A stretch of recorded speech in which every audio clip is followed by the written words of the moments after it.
The prince looked up at me, his blue skin glowing under the station lights. "You speak our language," he said. In 20 years of war, no human had heard those words from a Xenoan. That moment changed everything. The artificial hand flexed, its servos humming in the station's quiet air. 20 years of conflict lived in that motion. In the silence, Commander Michael Rains carried like armor. He arrived on Arouse Prime with one purpose: hold the ceasefire through force of will. Every corridor felt like contested ground. Every glance from a Xenoan delegate a potential flashpoint. Meeting rooms held the tension of active battlefields. Human and Xenoan diplomats watched each other across polished tables, their postures rigid, their words measured like ammunition. Michael kept his expression neutral, his breathing even. The observation deck showed the stars where they'd lost ships and soldiers, the constellations that marked graves for both species. He remembered each system where fighting had raged, each world scarred by their conflict. Ambassador Ellis spoke quietly between sessions. She said hope could be as dangerous as despair here. False optimism might break what little trust they'd built. Michael understood better than most. His daughter Ellie had died in the third wave off Proxima Centauri. Every diplomatic phrase tasted like ash in his mouth. Every handshake felt like betrayal. He expected cold formality from the Xenoans, the same disciplined hatred he'd known in combat. His mantra repeated in his mind like tactical data. Don't let them see your hate. Don't show the anger that kept him awake through the station's artificial nights. The prosthetic hand became his focus point during tense moments, its precise movements a reminder of control. He watched Xenoan guards shift their weight, their blue skin catching the light differently than human flesh. They watched him back, their multi-jointed fingers resting near weapons that had killed his friends. This veteran of 20 campaigns had become humanity's final chance. Not politicians or diplomats, but a soldier who understood the cost of failure. He stood at the observation window looking at the starfield where so many had been lost. The silence felt heavier than any battlefield's noise. Then a small figure detached from the Xenoan delegation. The prince moved toward him with quiet purpose, his guards watching but not intervening. The child's approach was neither hostile nor diplomatic, but something entirely unexpected. The prince moved without his guards noticing. He slipped between them like blue smoke, his small frame gliding across the polished floor. Michael felt more than saw the approach. The Xenoan heir came to stand beside him at the observation window, their reflections overlapping in the transparent aluminum. No protocol covered this moment. Military manuals had nothing about royal children initiating contact. Diplomatic training offered no scripts for when the enemy's crown prince stands within arm's reach. Impressive view, isn't it? The words came in clear universal, but with the soft inflection of Xenoan speech patterns. No human had ever heard that particular phrasing from their species. Michael watched the boy's reflection. The prince studied the stars where their peoples had destroyed each other's ships. Then his gaze dropped to Michael's prosthetic hand where it rested on the railing. The child showed no fear, no disgust, only curiosity. Most humans still reacted to the advanced prosthesis. Most Xenoans avoided looking at it entirely. Eris noticed other things. The small approximations Michael had made toward Xenoan customs. The slight bow he'd practiced for formal greetings. The way he held his cup during ceremonies. These were gestures few humans attempted and fewer still executed correctly. The prince asked questions that went beyond negotiation parameters. He wanted to know about Earth's oceans, about human soldiers' training routines, about whether families on Earth lived in communal units like Xenoan clans. Each question bypassed diplomatic positioning entirely. Michael found himself answering with details he hadn't planned to share. He described the cobalt blue of Earth's oceans under morning light. He explained how human soldiers learned to maintain their weapons before sleeping. He talked about single-family homes with front yards and privacy fences. The prince listened with the focused attention children reserve for things that truly interest them. He treated Michael not as an obstacle or opponent, but as someone who might have answers worth hearing. This wasn't diplomacy. It was simpler than that. A child's genuine curiosity meeting a soldier's reluctant honesty. The connection sparked in that space between formalities where real understanding begins. When the conversation reached its natural pause, Eris didn't return to his guards. He pointed toward a particular cluster of stars visible through the viewport. His slender blue finger traced constellations Michael had only seen on tactical maps. The prince asked about human names for those stars, about the stories they told about them. The war faded momentarily into background noise, replaced by something more fundamental. Two different beings looking at the same sky, finding common ground and shared wonder. They met on the station's observation terrace between formal sessions. The place became their neutral ground, the conversations forming a quiet counterpoint to the strained negotiations. Prince Eris believed withholding thoughts wasn't deception but practical caution.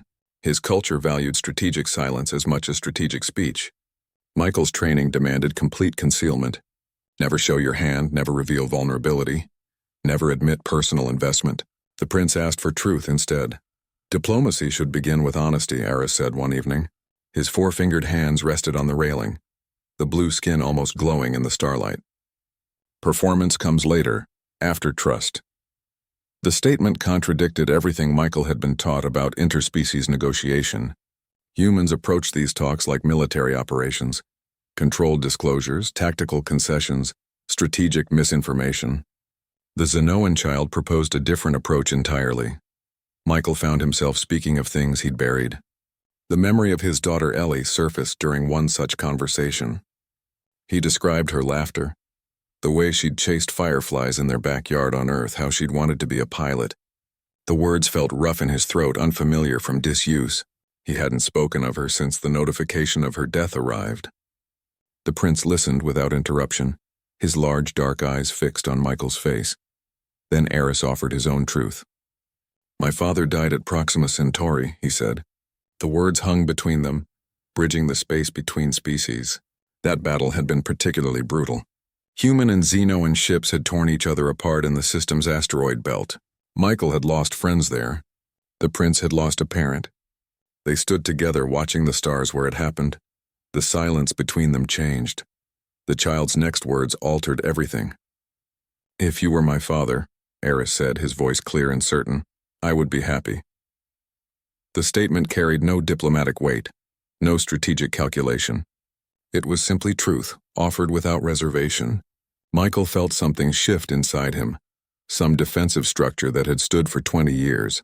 The veteran who had built walls around his emotions found himself capable of paternal warmth again.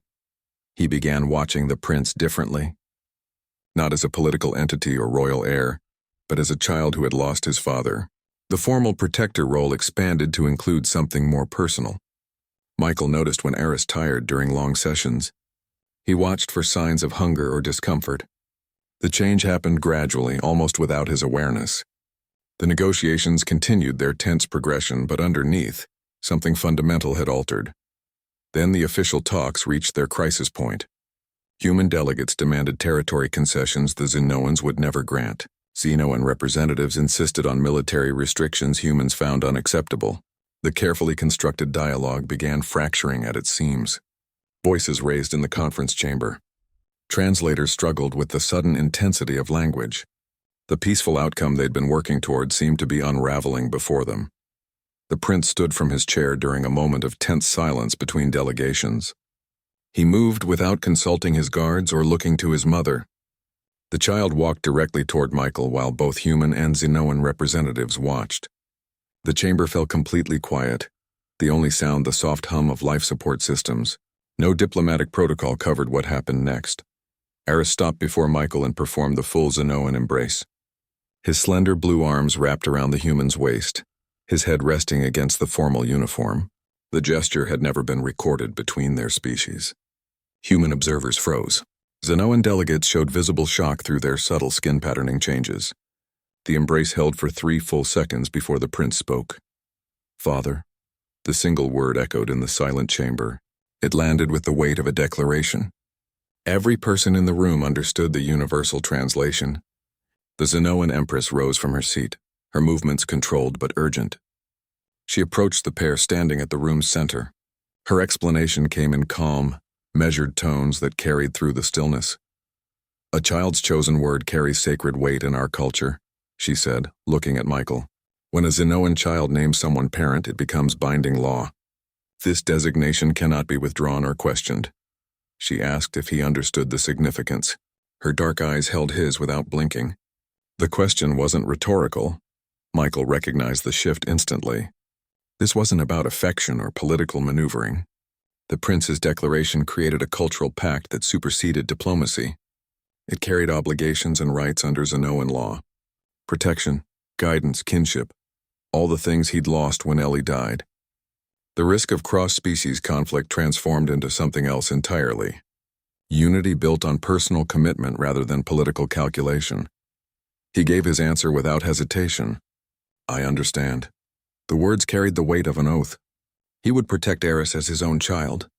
The promise felt different from military vows or diplomatic agreements. More fundamental, more permanent. The Empress placed one hand on Michael's shoulder, the other on her son's. The gesture sealed the bond formally. Her touch felt surprisingly warm through the uniform fabric. Zenoan skin patterns shifted colors around the room, signaling complex emotional responses among the delegates. Human diplomats exchanged uncertain glances, trying to process the cultural implications. The tension that had filled the chamber minutes earlier had transformed into something entirely new. A path forward had opened that nobody had anticipated. Michael kept his hand on the prince's shoulder, feeling the slight frame beneath formal robes. The prosthetic fingers registered the texture of Zenoan ceremonial fabric, the slight warmth of the child's body beneath. He met the Empress's gaze and saw acknowledgement there. This changed everything about the negotiations, about their relationship, about the potential for peace. The personal had become political in ways nobody could have predicted. The peace lasted 3 days before the attack came. Human extremists struck during a transfer between conference rooms, timing it for maximum exposure. They wore station maintenance uniforms, moved with military precision, carried blades instead of energy weapons to bypass security scans. Their target was the royal family, specifically the prince whose embrace had threatened their ideology. Michael saw the movement patterns first, too purposeful for maintenance staff, too coordinated for station personnel. He positioned himself between the attackers and the Zenoan delegation without conscious thought. The first assailant came in low with a serrated blade meant for gutting. Michael deflected with his prosthetic arm, the metal screeching against the weapon. The second attacker feinted toward the Empress while the third went for Eris. Michael pivoted, putting his body in the knife's path. The blade entered his side below the ribcage, a cold punch followed by spreading heat. Blood soaked through his uniform jacket, dark and immediate. He kept moving, keeping the attackers engaged, creating space for the royals to retreat. His prosthetic hand locked around one assailant's wrist, bone grinding against reinforced polymer. I gave my word, he said to the shocked human faces, the words coming through clenched teeth. The declaration wasn't for them. It was a reminder to himself. Promise made. Oath taken. Security forces arrived 7 seconds too late. The interval felt like hours. Michael took another shallow cut across his forearm before the stun fields dropped the attackers. He remained standing through force of will, blood now dripping onto the polished floor. The Xenoan guards formed a protective circle around their royals, their weapons scanning for additional threats. Their training hadn't prepared them for a human taking wounds for their prince. Medical teams arrived with pressure bandages and coagulants. The head Zenoan guard watched Michael with altered eyes. This changed the calculus. Human security records showed few instances of cross-species protection at personal cost. The blade had been meant for Eris's throat. The attack's failure became its own message. Michael's sacrifice demonstrated commitment beyond diplomatic necessity. The wound required 17 stitches and a blood transfusion. Zenoan medics worked alongside human doctors in unprecedented collaboration. Their techniques differed, but the purpose aligned. Keep the patient alive. Stabilize the damage. The Empress visited the medical bay while he recuperated. She examined the wound documentation without comment. Her skin showed the subtle pattern shifts that indicated complex emotion. Human intelligence identified the attackers within hours, former military personnel radicalized by loss. Their interrogation revealed detailed knowledge of station protocols and Xenoan movements. The breach suggested inside assistance. Security procedures underwent immediate revision. Joint human-Xenoan teams began running threat assessments together. The attack that was meant to destroy peace became the catalyst for deeper cooperation. Michael recovered in a room with both human and Xenoan guards outside. The prince visited daily, often accompanied by his mother. Their conversations continued where they'd left off before the violence. The blade had tested their bond and found it stronger than steel. Trust, once demonstrated through action, became the foundation everything else would build upon. The conflict's trajectory shifted in that medical bay, measured in blood and commitment rather than diplomatic points. The Empress didn't wait for the security review to conclude. She called for an immediate session with both delegations, her decision already made. The attack had shifted strategies from careful positioning to decisive action. She proposed what nobody had considered possible: formal shared guardianship of Prince Eris. The declaration landed in the conference room like a tactical strike. Earth's delegation reacted with controlled panic. Ambassador Ellis received the proposal with professional calm, while her aides exchanged concerned glances. They feared this unprecedented move would destabilize the entire peace process. Human legal frameworks had no provisions for cross-species custodial arrangements. Military advisors worried about security implications. Political analysts foresaw complications with terrestrial governments. Every protocol suggested caution, delay, further study. The Empress framed Michael as a symbolic bridge between cultures. Her argument bypassed diplomatic objections. This wasn't about politics or strategy. It recognized the existing personal connection demonstrated during the attack. She cited Michael's intervention, his willingness to take a blade for her child. These actions spoke louder than any treaty language. The proposal carried cultural weight that formal agreements lacked. Ambassador Ellis weighed the risks against the peace momentum. She consulted with Earth Command through secure channels. The response came back divided. Some officials wanted immediate recall and reassignment. Others saw strategic advantage in having a human near the Xenoan throne. Ellis argued that rejecting the proposal would destroy the trust built through Michael's sacrifice. The attack had created momentum that needed channeling, not containment. They implemented safeguards through provisional acceptance. Michael would retain his military rank and diplomatic status while assuming co-guardian responsibilities. Joint security details would protect the prince. Cultural advisors from both species would oversee the arrangement. The compromise allowed Earth to maintain some control while accepting the Empress's framework. Documentation was drafted with input from legal teams on both sides. The Empress made her position clear during the final negotiation. "True peace begins with trust freely given," she stated. The words carried the weight of royal authority. She wasn't proposing an experiment or temporary measure. This was foundational to how peace would operate moving forward. The conflict's endgame shifted from territorial disputes and military stand-downs to relationship building. The human-Xenoan partnership became the central objective rather than peripheral concern. Michael received the news in medical recovery. His new responsibilities were outlined in carefully worded documents. The paperwork included both military directives and cultural explanations. He would need to learn Xenoan child-rearing customs, royal protocols, and ceremonial duties. The transition felt natural despite its complexity. Protecting Eris had become instinctual during the attack. Formalizing that instinct changed little in practice, but everything in principle. The Empress personally delivered the finalized agreement to his recovery room. She explained the cultural significance without condescension. Her trust felt earned rather than given. Michael accepted the terms with the same practicality he brought to military operations. The paperwork was signed with his organic hand, the prosthetic resting on the bedside table. The gesture felt appropriately symbolic.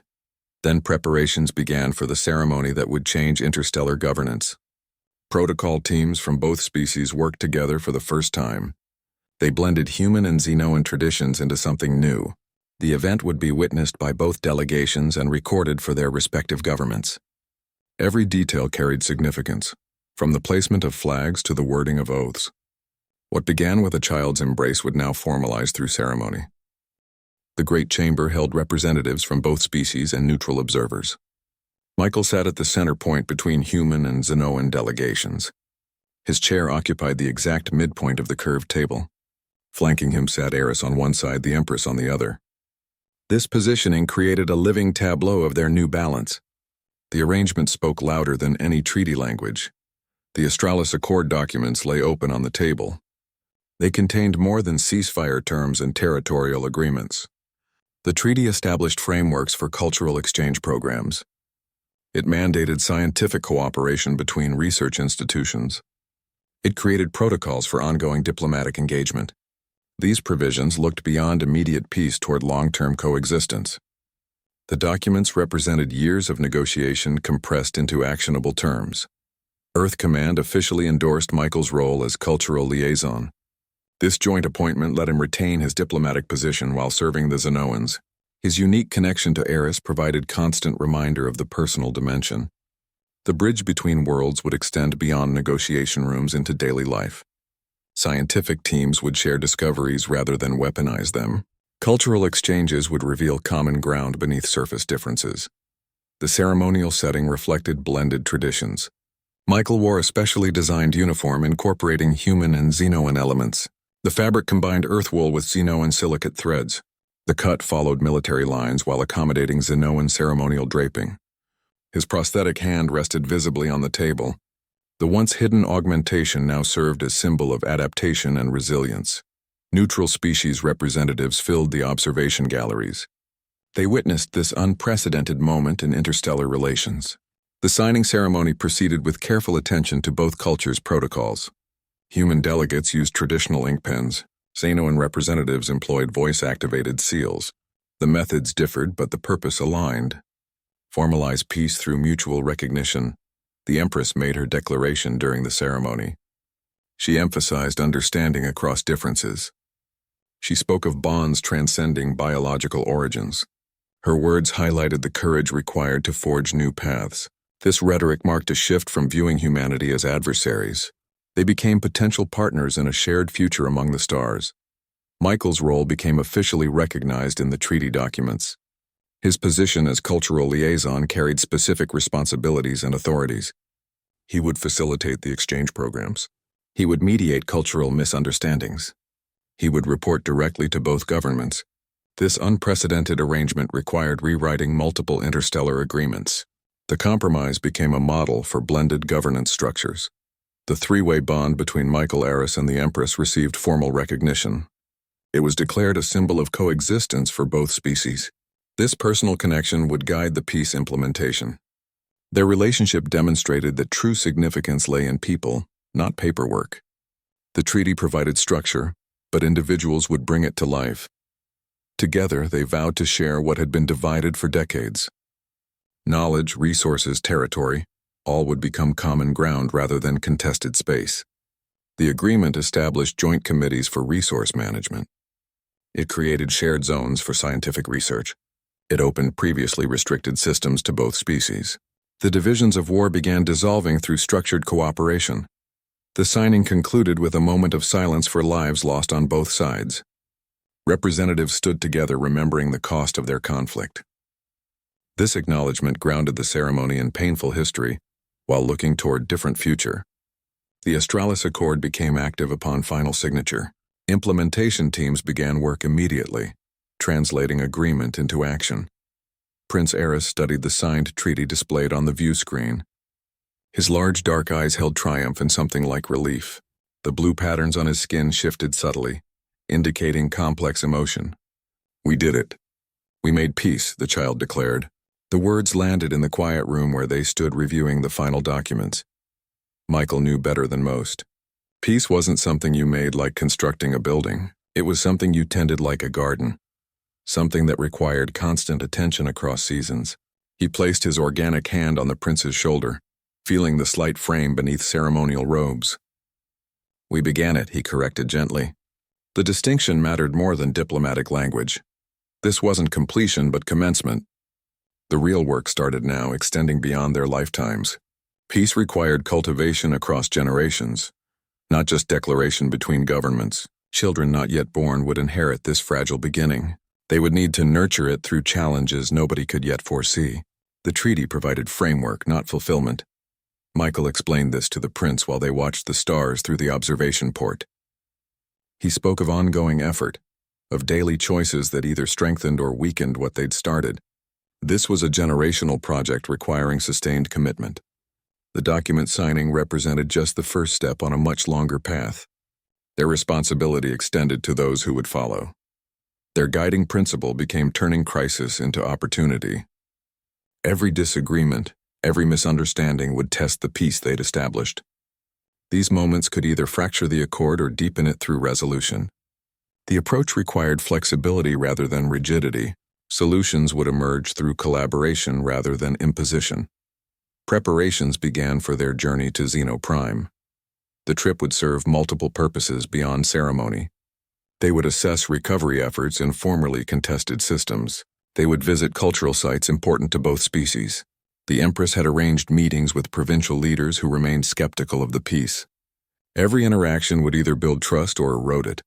The stars outside the viewport took on new meaning. They became shared heritage rather than contested territory. Navigation lanes that had once been battle zones now served as trade routes. Systems that had witnessed destruction would host joint research stations. The change required mental adjustment for veterans on both sides. Their commitment focused on building peace through families rather than borders. Cultural exchanges would involve civilian populations, not just diplomats. Educational programs would teach children both histories without condemnation. The approach recognized that true peace lived in homes and communities, not government buildings. Michael reviewed travel manifests with the prince. They discussed which human artifacts to bring as gifts, which Xenoan customs to observe. The planning felt different from military preparation. This was about connection rather than conquest, about understanding rather than strategy. The prince offered insights into his culture that no briefing could provide. The journey would take them through systems where both had lost comrades and family. They would pass battle sites that held painful memories. These transitions required emotional preparation alongside logistical planning. Michael shared stories of human resilience. The prince spoke of Xenoan mourning practices. They found common ground in how different cultures honored their dead. Their departure date approached with deliberate speed. The Astralis Accord implementation teams had already begun work. Scientific collaborations were producing early results. Cultural exchanges were yielding unexpected discoveries. The peace was growing roots faster than anticipated. This momentum needed careful steering rather than celebration. The prince continued studying star charts each evening. His questions shifted from tactical positions to cultural significance. He asked about human navigation myths, about the stories different cultures told about constellations. Michael explained how sailors use stars for guidance across oceans.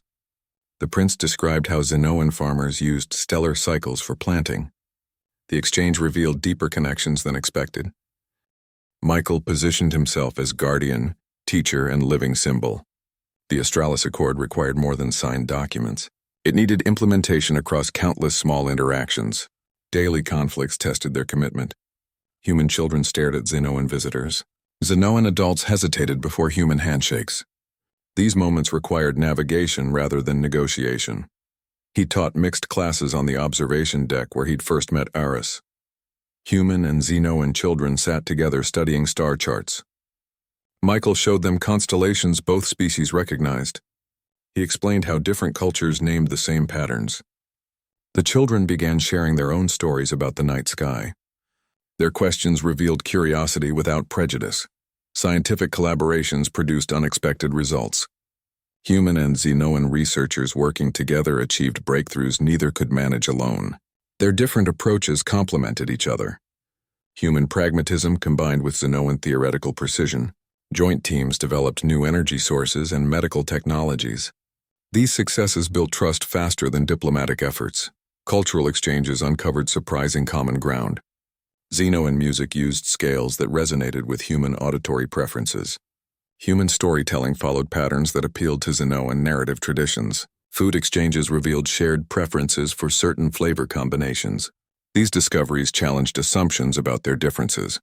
The Accord lived beyond conference rooms. Classrooms adopted joint curricula. Laboratories shared equipment and findings.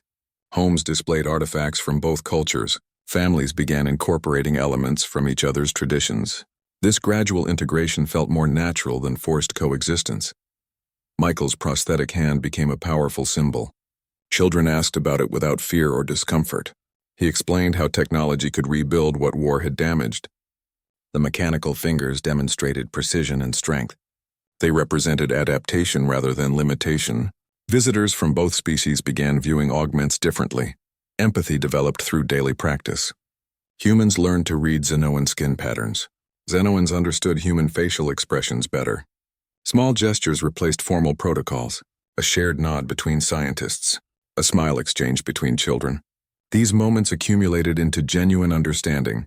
They learned to appreciate difference rather than tolerate it. Human flexibility complemented Xenoan structure. Xenoan patience balanced human impulsiveness. These contrasts became strengths rather than obstacles. Cooperation felt increasingly natural over time. The peace required maintenance like any complex system. Disagreements still occurred but were resolved through dialogue. Misunderstandings arose but were clarified through patience. Each solved conflict strengthened the overall framework. The process felt like building muscle through repeated exercise. Michael's role evolved beyond formal responsibilities. He became a reference point for both species. Humans asked him about Xenoan customs. Xenoans consulted him on human perspectives. His unique position allowed him to translate between cultures. This informal mediation proved as important as official channels. The program lived through individual connections. A human engineer teaching a Xenoan apprentice, a Xenoan artist working with human colleagues. These partnerships created networks of understanding. They ensured the peace would survive beyond its founders. Daily practice reshaped civilizations gradually.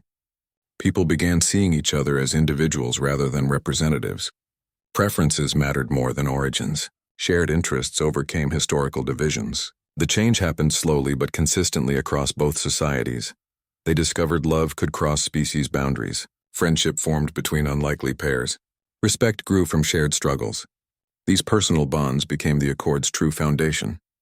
Paper agreements provided structure, but people provided heart. The living program continued evolving through trial and error. Some initiatives succeeded beyond expectations. Others required adjustment. The flexibility to adapt became their greatest strength. Rigidity would have broken what they were building. Their progress was measured in small moments. A human child sharing toys with a Xenoan peer. A Xenoan elder telling stories to human listeners. These interactions built the future one day at a time. The peace became part of daily life rather than political achievement. The old mantra needed rewriting after the adoption. "Don't let them see your hate," had served him through 20 years of war. It kept his emotions contained during negotiations. It prevented escalation when tensions ran high. The phrase worked as psychological armor against constant hostility. Peace demanded something different now. The new situation required showing what he'd always hidden. Vulnerability became the strategic choice. Michael began practicing "let them see your care" instead. This shift didn't indicate weakness. It represented calculated openness. The approach involved revealing genuine concern rather than perfect composure. He allowed his worry for Eris to show during security briefings. He expressed frustration when negotiations stalled. These honest reactions built trust where neutrality had failed. The Xenoans responded to this change immediately. Their culture valued authentic emotion over controlled presentation. They respected his visible concern more than diplomatic perfection. Michael noticed their skin patterns shifting in recognition when he showed real feeling. The subtle color changes indicated approval rather than alarm. This acceptance encouraged further openness. His prosthetic hand became a tool for connection. He stopped hiding it during formal events. Children from both species asked about the mechanical fingers. He demonstrated its precision grip for them. He explained how technology could repair what war had damaged. The augment became a conversation starter rather than something to conceal. Visitors began sharing their own stories of loss and adaptation. Ambassador Ellis observed the effectiveness of this approach. The seasoned diplomat began adopting more transparent tactics.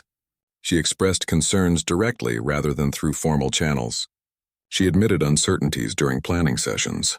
This honesty streamlined their decision-making process. Misunderstandings decreased as openness increased. The entire diplomatic corps shifted toward genuine engagement. The diplomacy of masks became the diplomacy of faces. Meetings felt less like tactical operations. Delegates spoke personally before discussing agenda items. Human and Xenoan representatives shared meals outside formal settings. These interactions built foundations for harder conversations. Personal connections made political compromises easier to accept. Michael found the new approach demanded different skills. Reading emotional cues replaced analyzing tactical positions. Building trust became more important than gaining advantage. The work felt more draining but more meaningful. Exhaustion came from emotional labor rather than constant vigilance. Sleep brought fewer nightmares about the war. His relationship with Eris deepened through this openness. They discussed fears and hopes without filters. The prince shared concerns about his royal responsibilities. Michael talked about missing Earth's oceans. These conversations felt natural rather than strategic. Their bond strengthened through shared vulnerability. The change affected both species gradually. Human diplomats became more expressive in their negotiations. Xenoan delegates showed more flexibility in their positions. Cultural exchanges felt less like performances. People began seeing each other as individuals rather than representatives. This personal dimension made the peace feel permanent. Then their first major test arrived as a blended family. A deep space anomaly threatened ships from both fleets. The emergency required immediate cooperation under pressure. Old instincts resurfaced momentarily. Protection protocols conflicted with partnership agreements. They faced the crisis without established procedures. The anomaly's energy signatures threatened navigation systems across 3 sectors. Joint teams scrambled to analyze the phenomenon while evacuation orders were considered. This would measure their commitment beyond signed documents. The deep space anomaly appeared without warning on long-range sensors. Its energy signature disrupted navigation systems across 3 sectors. Both human and Xenoan ships reported instrument failures and power fluctuations. This became the Accord's first real test under operational pressure. The emergency required immediate decisions with lives at stake. Old instincts surfaced automatically. Protection protocols favored safeguarding one's own species first. Human commanders suggested securing their vessels before assisting others. Xenoan admirals proposed similar priorities for their fleet. The division felt familiar and dangerous. Michael and the Empress received simultaneous alerts. They convened an emergency session via secure channel. Both recognized the critical moment. Protecting only their own people would violate the Accord's spirit. It would reinforce the divisions they were trying to overcome. They made the joint decision quickly. Rescue operations would prioritize vessels based on danger level, not species affiliation. The order went out to combined command stations. Some officers hesitated briefly before complying. They combined technologies designed to destroy each other. Human tow ships used their grapplers to stabilize Xenoan vessels. Xenoan energy projectors created containment fields around human ships. Systems that had targeted each other in battle now worked in concert. The integration wasn't seamless. Compatibility issues caused delays and frustrations. Engineers from both species worked through the problems in real time. Solutions emerged through trial and error rather than established procedures. Human engineers worked alongside Xenoan scientists at emergency stations. They shared data streams and sensor readings. Language barriers complicated technical discussions. Specialist terms often lacked direct translations. Eris assisted with the communications. The prince moved between workstations, translating complex concepts. His unique understanding of both cultures proved invaluable. He found equivalent terms where none existed previously. The child's calm presence eased tensions during critical moments. The anomaly's energy patterns fluctuated unpredictably. It emitted pulses that disabled ship systems temporarily. Combined teams developed a damping field using modified weapons technology, human phase inverters coupled with Xenoan resonance projectors. The solution required precise coordination between vessels. Timing mistakes could worsen the situation. They implemented the plan with careful sequencing. The anomaly's intensity diminished gradually over several hours. Neutralization required sustained effort across 6 shifts. Crews worked until exhaustion monitoring the effects. The energy field collapsed suddenly during the final phase. Normal space reasserted itself across the affected sectors. Damaged ships regained system functionality immediately. The joint operation had succeeded beyond expectations. No vessels were lost despite the severity of the threat. The crisis became a catalyst for deeper integration. Joint training exercises were scheduled immediately after. Standard operating procedures were revised to include cross-species protocols. The successful cooperation built confidence throughout both fleets. Command structures were modified to facilitate faster coordination during emergencies. This practical experience proved more valuable than any theoretical exercise. Afterward, Michael and the Empress shared tea in her chambers. The beverage blended human and Xenoan brewing techniques. Its flavor combined earthy robustness with delicate floral notes. They drank from cups that reflected both cultures' designs. The quiet moment felt earned rather than ceremonial. The tea tasted like victory and hope mixed together. They discussed the operation's lessons without formality. Their conversation focused on improvements for future emergencies. The experience had demonstrated that their partnership could withstand real pressure. Michael took Aris to Proxima Centauri. The battle site held ghosts for both their peoples. Wreckage from the final engagement still drifted in the vacuum. This journey risked reopening old wounds or helping heal them. They approached the coordinates with navigation systems set to minimal power. The silence felt heavier here than in normal space. They found destruction preserved perfectly. Human and Xenoan ships hung frozen in their final positions. Hull breaches showed where weapons had penetrated armor.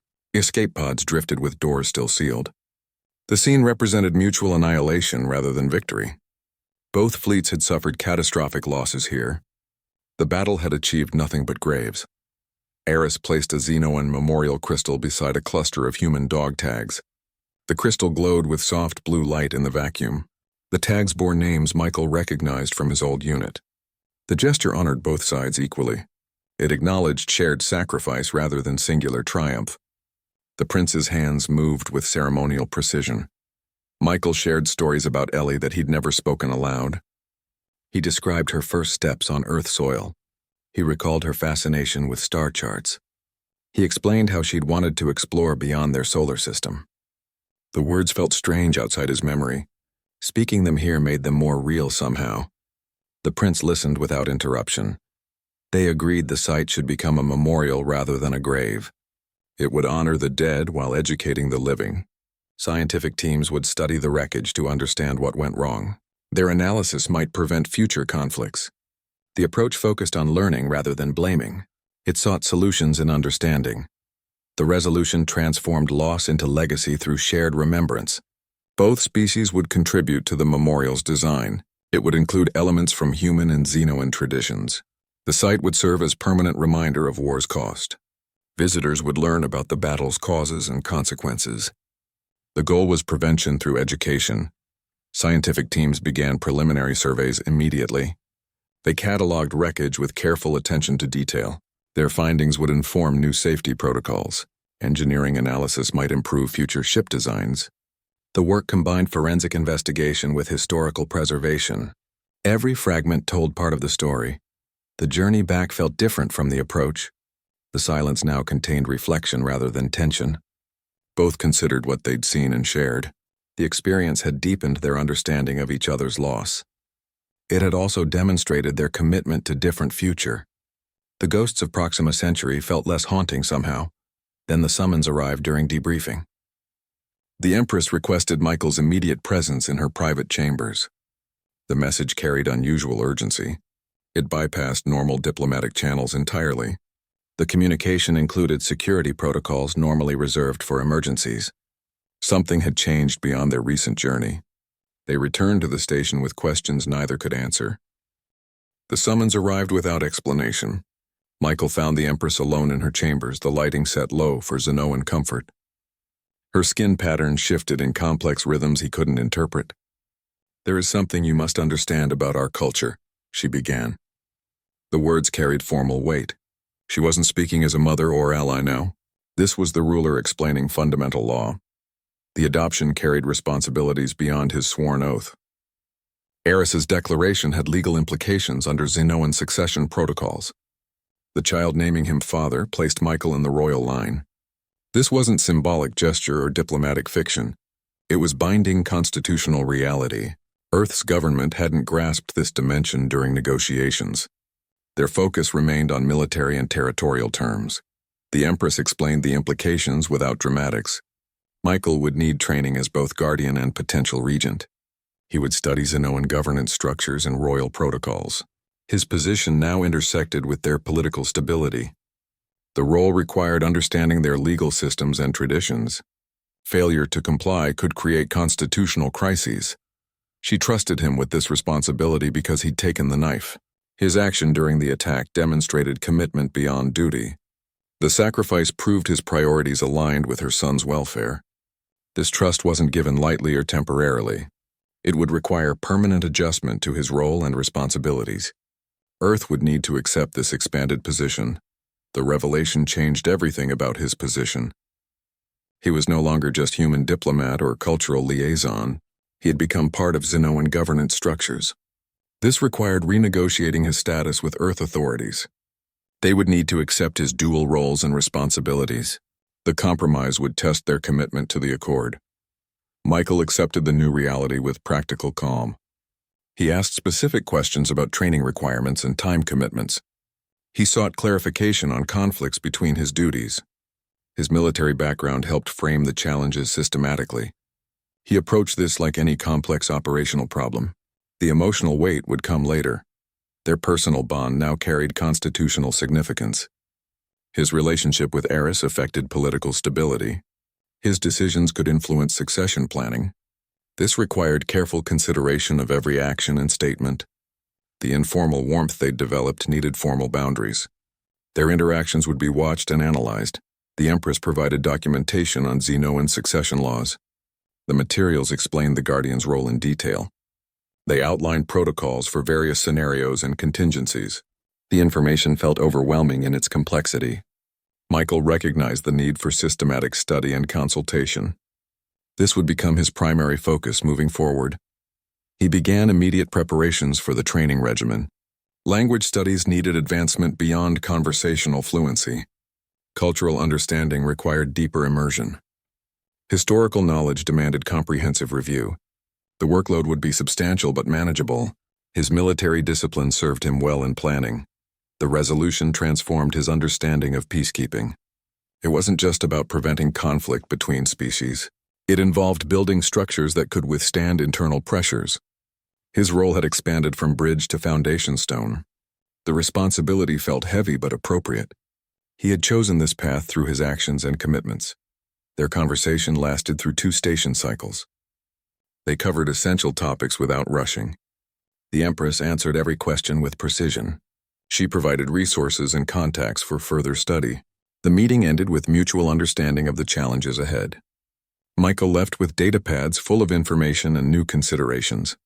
The walk back to his quarters felt different. He noticed how Xenoan guards now looked at him with altered respect. Their posture showed recognition of his changed status. Human personnel seemed unaware of the development. This disparity would need addressing through formal announcements. The transition required careful management to maintain stability. Ambassador Ellis received the transmission about Michael's new status with professional calm. Her expression remained neutral while reading the detailed report. This development exceeded all contingency planning scenarios. No Earth delegation had ever faced such a situation. The implications stretched beyond diplomatic protocols into uncharted territory. Her fingers tapped quietly on the desk as she processed the information. The security chief reacted with immediate concern. He viewed the situation as a potential security breach of the highest order. His report recommended recalling Michael immediately. The risk of a human military officer forming such a close bond with the Xenoan heir seemed too great. Others in the delegation saw strategic advantage instead. Having a human near the throne could provide unprecedented access and influence. The division reflected deeper conflicts within Earth's political structures. Ellis argued against recall during the emergency session. She believed removing Michael would destroy the Accord's fragile foundation. His personal connection with the prince had become central to the peace process. The security concerns were real but manageable through safeguards. She emphasized the opportunity for understanding beyond formal diplomacy. This perspective eventually carried the debate after hours of discussion. They devised a dual-status agreement unprecedented in interstellar law. Michael would remain Earth's diplomat while assuming Xenoan royal responsibilities. The arrangement required rewriting multiple treaties and protocols. Legal teams worked through the night drafting necessary amendments.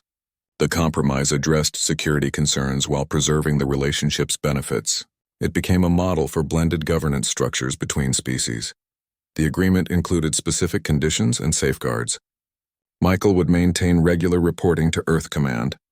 Security details would include personnel from both species. His movements would follow approved protocols during Xenoan ceremonies. These measures balanced access with oversight. The structure allowed trust to develop while managing risks. Both sides contributed to the security arrangements. Earth Command's final approval came with reservations. Some officials remained concerned about the precedent. Others recognized the strategic value of the arrangement. The decision reflected the high-stakes nature of the peace process. The potential rewards justified the unprecedented risks. This acceptance demonstrated commitment to the accord's success. The implementation required careful coordination. Michael began training in Xenoan governance while maintaining diplomatic duties. His schedule became increasingly complex. Language studies intensified to achieve fluency in legal terminology. Cultural immersion deepened through daily interactions with royal staff. The workload was substantial but manageable. The compromise changed how both species viewed governance. It demonstrated flexibility in traditionally rigid systems. The blended approach became a reference point for future agreements. Other interstellar conflicts might benefit from similar innovations. The model showed that personal connections could reshape political structures. Then Prince Aris found Michael reviewing security protocols in his quarters. The child's question arrived without preamble during a quiet moment between meetings. The words held 20 years of war in their simplicity. "Father, would you have fought my biological father?" The question tested everything they had built. It required truth rather than diplomacy. Michael considered his answer carefully before responding. The moment would define their relationship more than any ceremony or treaty. Aris found Michael reviewing security protocols in his quarters. Data screens glowed with tactical layouts and threat assessments. The child entered without announcement, his blue skin reflecting the screen light. The prince's question came without preamble during a quiet moment between updates. "Father, would you have fought my biological father?" The words hung in the air between them. They carried 20 years of war in their silence. Michael set aside the datapad he'd been studying. He considered the question carefully. Diplomatic training suggested deflection or reassurance. His military background recommended tactical avoidance. He chose truth instead. The answer required balancing honesty with care for the child's feelings. He spoke slowly, measuring each word before releasing it. "Soldiers don't fight people in battle," he explained. "They follow orders and complete missions."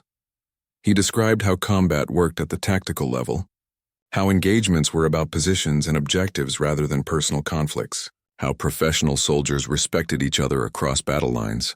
The explanation avoided both glorification and condemnation of warfare.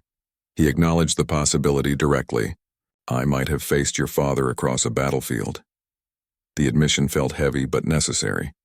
He described how such encounters typically unfolded, how officers focused on strategy rather than personal confrontation, how respect developed between opposing commanders who understood the profession's demands. The prince listened without interruption. His large dark eyes remained fixed on Michael's face. The child's skin patterns shifted slowly, indicating deep concentration. He absorbed the information without visible distress. His posture remained calm and attentive throughout the explanation. Michael emphasized the professional respect soldiers maintained. "I would have honored him as a commander protecting his people." He described the unwritten codes that governed military conduct, how enemy officers were evaluated based on skill and integrity rather than species, how after-action reports analyzed tactics without personal animosity. Aris accepted the explanation with characteristic solemnity. The child nodded slowly, processing the complex information. His response showed maturity beyond his years. He understood the distinction between personal conflict and professional duty. The answer satisfied his need for truth without damaging their relationship. This honesty built trust where evasion would have broken it. The prince valued direct answers over comforting fictions. His culture respected factual accuracy even when difficult. Michael's willingness to address the question directly demonstrated respect for the child's intelligence. It acknowledged his capacity to handle complex realities. The moment solidified their bond beyond any ceremony or declaration. Formal adoptions created legal relationships. Shared experiences built emotional connections. This exchange forged something deeper, intellectual trust and mutual understanding. They could now discuss even the most challenging topics without hesitation. The prince asked follow-up questions about military protocols. He wanted to understand how commands were given and followed, how soldiers from different backgrounds worked together, how decisions were made under pressure. Michael answered each question with the same careful honesty. Their conversation continued for nearly an hour. They moved from warfare to leadership principles. The discussion felt natural and unforced. The prince's curiosity drove the exchange forward. Michael's experience provided the answers he sought. This interaction demonstrated their relationship's strength. They could explore difficult subjects without damaging their connection. The trust they'd built through shared experiences now supported challenging conversations. Their bond had matured beyond parent-child dynamics into something more complex. The security protocols remained unfinished on the desk. The tactical assessments could wait. This moment with the prince mattered more than any threat analysis. Understanding each other's pasts would help them build a better future together. The work of peace continued through such quiet conversations. Michael and Eris designed the school themselves. They chose the observation deck where they'd first spoken years earlier. The location held significance beyond practical considerations.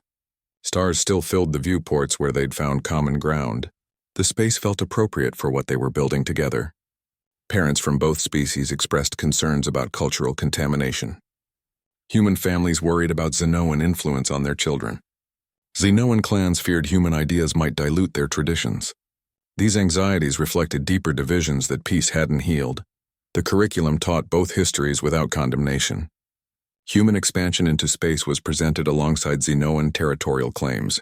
Battles were described as tragedies rather than victories. Neither side was portrayed as inherently right or wrong. The approach focused on understanding motivations rather than assigning blame. Children learned each other's languages through games and storytelling. They played word association games with common objects. They shared folk tales from both cultures during circle time. Language became a tool for connection rather than barrier. Michael's prosthetic hand became a teaching tool about adaptation. Children asked about the mechanical fingers without hesitation. He explained how technology could restore function after injury. The augment became a symbol of resilience rather than limitation. Students began viewing differences as potential strengths. Aris attended as both student and royal representative. He participated in lessons without special treatment. His presence demonstrated the royal family's commitment to integration. Other children saw their future leader learning alongside them. Within months, children were creating hybrid games and stories. Human tag combined with Xenoan chase games. Story circles included characters from both mythologies. The blends felt natural rather than forced. Children stopped seeing each other as different species. They became classmates and friends first. The next generation began where theirs had ended. These children knew only peace between their peoples. Their interactions lacked the tension that had characterized earlier contact. The school became a model for other systems. Teachers noticed the changes gradually. Children corrected each other's language mistakes patiently. They shared food from their lunch containers freely. Friendships formed across species lines naturally. The progress felt more significant than diplomatic agreements. Real peace was building in classrooms rather than conference rooms. Then the extremists struck again, but differently. Their target wasn't the royal family or military installations. They attacked the school during outdoor activities. The choice revealed their changed strategy. The extremists hit during outdoor activities. They came through the perimeter fence with cutting tools and concealed blades. Their target was the symbol of everything they hated, children learning together. These humans believed cross-cultural education threatened their ideals of purity. They were willing to harm children to make their point. Michael saw the movement patterns first. The way they moved through the playground felt wrong. Too coordinated for parents, too aggressive for staff. He pushed past Xenoan guards without hesitation. His prosthetic hand closed around the first attacker's wrist. Bone ground against reinforced polymer. The blade meant for a child clattered to the pavement. He used combat skills he'd hoped to never need again. Takedowns became gentle when possible, forceful when necessary. Each movement prioritized child safety over attacker restraint. The schoolyard became a controlled engagement zone. Xenoan guards formed protective circles around students. Their training focused on royal protection, but they adapted quickly. Human and Xenoan children huddled together behind the guards. Eris moved with calm authority through the chaos. He helped teachers evacuate younger students to secure areas. His voice remained steady despite the danger.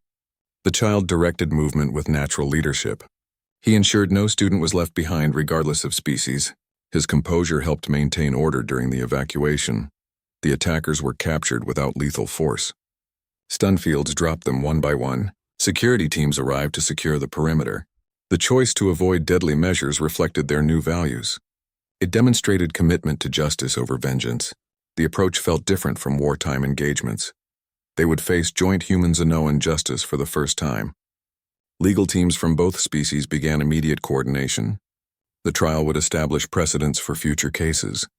This shared system represented their commitment to equality. It showed both species working together to uphold the law. Protection became mutual rather than one-sided. Human parents stood with Xenoan guards watching the perimeter. Xenoan medics treated human children with equal care. The attack had forged stronger bonds through shared danger. The school's defense became everyone's responsibility regardless of origin. Afterward, enrollment applications tripled from both species. Families saw the commitment to safety and values. They recognized the importance of what was being built here. The attack had demonstrated the school's significance rather than weakening it. Waiting lists formed for the next academic term. The increased interest required expanding facilities and staff. More teachers were recruited from both cultures. Security was enhanced without making the environment feel militarized. The balance between safety and openness required careful management. The school became a model for other systems considering integration. Parents from both species volunteered as classroom assistants. They helped with translations and cultural explanations. This involvement strengthened community bonds beyond the school grounds. Neighborhoods began organizing mixed-species events and activities. The attack's aftermath built deeper connections than peaceful times had managed. The extremists achieved the opposite of their intentions. Their violence demonstrated the strength of cross-species relationships. It showed that protection and care extended beyond biological boundaries. The school became more popular and influential than before. Its graduates would carry these lessons throughout their lives. The blue planet filled the viewport, beautiful and terrifying in its closeness. Michael knew every contour of those continents from tactical maps and battle simulations. He had studied this world as a target for 20 years. Now he approached as a guest, as family. The shift felt physical in his chest, like gravity changing direction. Aris stood beside him, a small blue hand resting on the observation rail. The prince began naming continents and cities as they grew larger. He explained the significance of each region in Xenoan culture. The northern ice fields held ancestral burial grounds. The equatorial cities housed their oldest universities. The western oceans provided most of their food supply. Michael listened, matching this new information against military intelligence files. The planet transformed from strategic objective to living world through the child's words. Their shuttle descended through cloud cover. Michael watched landscapes unfold that he'd only seen in reconnaissance images. The colors felt different in reality, sharper, more vibrant. The atmospheric entry produced the familiar shudder of heat friction. His military training noted potential landing zones and defensive positions automatically. He forced that mindset aside, focusing instead on the prince's continuing commentary. The reception ceremony blended traditions with careful precision. Human and Xenoan honor guards stood at alternating positions. The musical selection combined instruments from both cultures. The arrangement felt unfamiliar but purposeful. Michael wore his specially designed uniform incorporating elements from both species. The fabric felt strange against his skin, softer than military issue, more structured than diplomatic attire. He spoke his prepared remarks in the Xenoan language learned through nightly lessons with Aris. The words came slowly but clearly. His accent felt obvious to his own ears, but the crowd listened with attention. He spoke of shared futures and common goals. The speech avoided political rhetoric, focusing instead on personal commitment. His prosthetic hand remained visible at his side throughout. The crowd's response surprised him. He expected silence or polite acknowledgement. Instead, they showed acceptance through subtle skin pattern shifts and soft vocalizations. The sounds were unfamiliar but clearly positive. Xenoan media recorded the moment from multiple angles. Human news services broadcasted across their networks. This was more than ceremony, it was historical record. Michael stepped onto Xenoan soil, feeling the weight of decades lifting. The war ended truly in that moment, not through treaties or agreements, but through this simple act of walking their world in peace. The ground felt firm beneath his boots. The air carried unfamiliar scents of alien flora. He breathed deeply, letting the reality settle in his lungs. Aris took his hand as they walked toward the royal transport. The child's grip felt sure and familiar. Together they looked toward the capital city gleaming in the distance. Its spires reached toward a sky that had once held human warships. Now it held only clouds and possibility. The future felt tangible in that moment, built not on borders or weapons but on trust earned through action. They entered the transport surrounded by guards from both species. The vehicle moved smoothly toward the city, its propulsion system silent. Michael watched the landscape pass, noting details that tactical briefings had missed. The way light fell across native vegetation, the architectural patterns in rural settlements, the casual movements of citizens going about their day. This was the culture he had fought against for so long, now revealed as simply people living their lives. The journey felt both endless and over too quickly. They arrived at the palace gates as the sun reached its zenith. The structure rose before them, imposing but welcoming. Its design blended defensive features with artistic elements. Michael recognized strategic advantages from his military training, but now saw the beauty in them as well. The war had ended. The peace began here. Peace isn't a finish line you cross. It's daily work across generations, like maintaining equipment that could break under pressure. True courage means showing care when hate comes easier, like choosing bandages over bullets. The bravest battles ditch weapons for words, trading enemy positions for shared ground. Their journey from conflict to classroom proves that understanding builds stronger than walls. Earth and Xeno Prime learned collaboration beats conquest, that protection extends beyond species. The fight for peace never truly ends. It just changes fronts, moving from battlefields to schoolyards, from warships to dinner tables, one day at a time.